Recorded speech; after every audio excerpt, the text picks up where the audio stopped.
A man was buried alive by a mudslide. He rolled down the car window to see how deeply he was buried.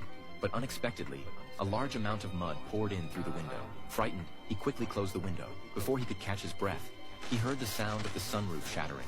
He hurriedly took out some tape and tried to prevent the glass from breaking further. However, the thin tape could not withstand the weight of the soil above. Just as he was about to be buried alive, the man suddenly discovered a steering wheel lock under the seat. He wedged the steering wheel lock above the sunroof, and the situation was finally brought under control. He could finally relax a little, but it was because of this relaxation that he committed the stupidest act of his life. Thirsty, he picked up a bottle of mineral water and drank it all. Only then did he realize that he had almost finished drinking the life-saving water. He was both regretful and anxious because he didn't know how long it would take to escape from this desperate situation. A lack of water meant that his chances of survival were slim.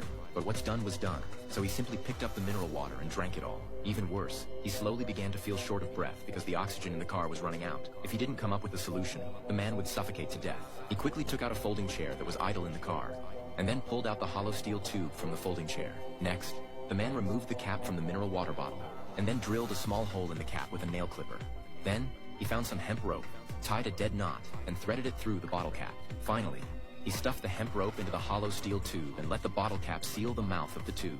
After assembling these things, the man couldn't help but admire his own cleverness. Little did he know that the most desperate moment was yet to come. He put on gloves and straightened out the wire. Then, he used the wire to drill a small hole in the sunroof. Immediately after, he gripped the steel tube tightly and forcefully pushed the steel tube upwards through the small hole. But the soil was very compacted, and the thickness of the soil completely exceeded his imagination.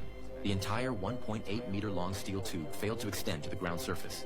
The man began to panic. He hurriedly dismantled the second steel tube, stuffed the rope in using the same method, and then connected it to the first steel tube. Then, he forcefully pushed the steel tube upwards. But this time, he found that the steel tube seemed to be blocked by something. No matter how hard he tried, it was useless. The man cried in despair.